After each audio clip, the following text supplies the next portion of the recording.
পৌৰ নিগমৰ অকৰ্মণ্যতা কাৰ্যালয়ৰ কাষতে বছৰ বছৰ ধৰি পৰি ৰৈছে জাবৰৰ দম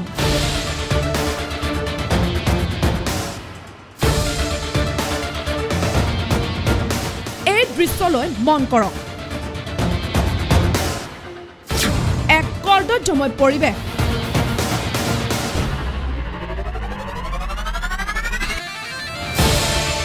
এই দৃশ্য হৈছে গুৱাহাটী মহানগৰীৰ কস্তুৰবা নগৰৰ নিচেই কাষতে আছে জিএমচিএইচৰ কাৰ্যালয়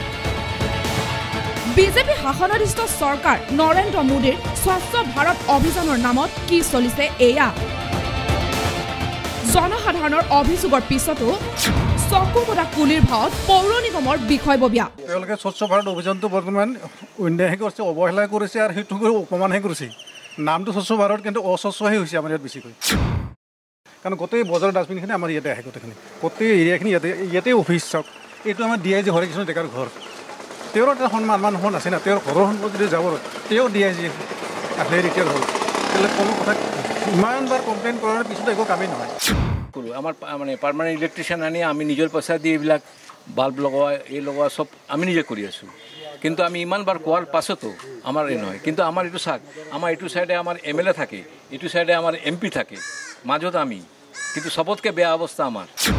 ৰাস্তা পদূলিৰ অৱস্থাটো চাই এই যে পাৰ্কখন আছে এই পাৰ্কখনত সন্ধিয়া হোৱাৰ লগে লগে মদ আৰু ড্ৰাগছ যোৱাৰ আড্ডা এইবিলাকৰো বিষয়ে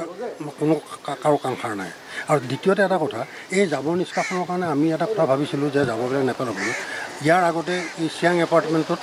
এই ডাষ্টবিনটো আছিল তাৰ পৰা আমাৰ আজি পেলাই ইয়াত পেলালে আৰু ইয়াত পেলাই লোৱাৰ পিছতো আমি কৈছিলোঁ মিউনিচিপালিটি ডেপুটি কমিশ্যনাৰক কৈছিলোঁ যে তেওঁলোকে এইটো আমাৰ বিবুৱা কলেজৰ আগত এইটো হেৰি আছিল হাজি বচাবলী থানা তাৰ ওচৰত এটা পইণ্ট আছিলে তেওঁলোকে যাব পেলাইছিল কিন্তু মিউনিচিপালিটিৰ ফালৰ পৰা তেওঁলোকে ছিকিউৰিটি দিলে 15-20 দিনমান ছিকিউৰিটি দিলে সেই থকাৰ পিছত তেওঁলোক যেতিয়া থাকে তাৰপিছত পেলোৱাটো বন্ধ কৰি সেইটোত নাইকিয়া হৈ গ'ল আমি সেই কথাটোকে উদাহৰণটোকে তেওঁলোকক দিছিলোঁ দিয়াৰ পিছত তেওঁলোকে ক'লে যে আমি সেইটো কৰিম কিন্তু ক'ত বুজিৰ পিছত নকৰিম এইটো সদায় চাফা কৰিব লাগে আৰু এইটো পানীটো যেন মিছইউজ হ'ব নালাগে বহুত দিন হৈ গ'ল বহুত বছৰ হৈ গ'ল আমি চৰকাৰৰ প্ৰাৰ্থনা কৰিছোঁ কিন্তু সোনকালে এই আমাৰ প্ৰব্লেমটো ছল্ভ কৰে চাওক আমি ইয়াতে এইখিনি মানুহে কিন্তু taxpayer regular taxpayer সদায় আমাৰ ইয়াৰ মানুহৰে টেক্স সদায় পাব আৰু ৰেগুলাৰ তৎসত্ত্বেও আমাৰ ইমান অৱহেলা কৰিছে আমি মানে ভাবিব নোৱাৰোঁ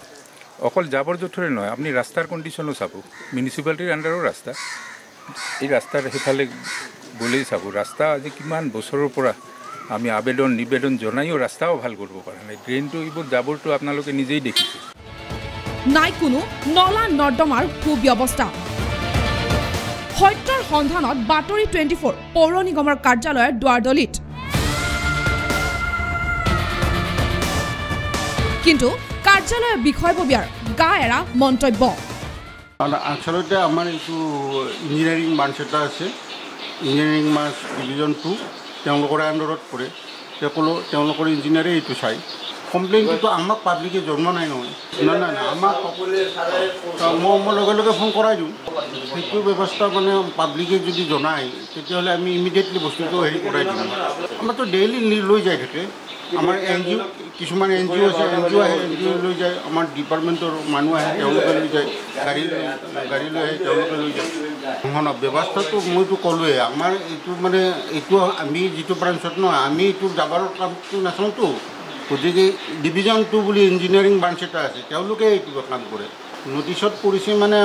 আমিতো ধৰি লওঁ এতিয়া কামতে থাকোঁ এতিয়া মাৰ্চ এণ্ডিং এইকেইদিন আমি টেক্সৰ কামতে আছোঁ কেনেকৈ টেক্স সংগ্ৰহ কৰিব পাৰি সেইটোতে আমি এনি টাইম বিজি হৈ আছোঁ মানে একচুৱেলি মই ক'লোঁ এইটো কথাটো আমাৰ ব্ৰাঞ্চ ৱাইজত কামটো কৰেতো এইটো হ'ল ইঞ্জিনিয়াৰৰ আণ্ডাৰতে আছে বস্তুটো যদি কিবা কাৰণত পাব্লিক কমপ্লেইন হয় আমি লগে লগে ইঞ্জিনিয়াৰক জনাই দিওঁ এক্সিকিউটিভ ইঞ্জিনিয়াৰ কি ক্ষেত্ৰত ৰমা কি আছিল এক্সিকিউটিভ ইঞ্জিনিয়াৰৰ নামটো কি আছিল ৰমাকান্ত শইকীয়া এতিয়া প্ৰশ্ন হয় পৌৰ নিগমৰ কৰ্মচাৰীসকলৰ লগতে উচ্চ পদস্থ বিষয়াসকলে এই ক্ষেত্ৰত কেনে পদক্ষেপ গ্ৰহণ কৰে সেয়া হ'ব লক্ষণীয় কেমেৰা পাৰ্চন নিউমিৰ সৈতে নৰেশ কলতাৰ ৰিপৰ্ট বাতৰি 24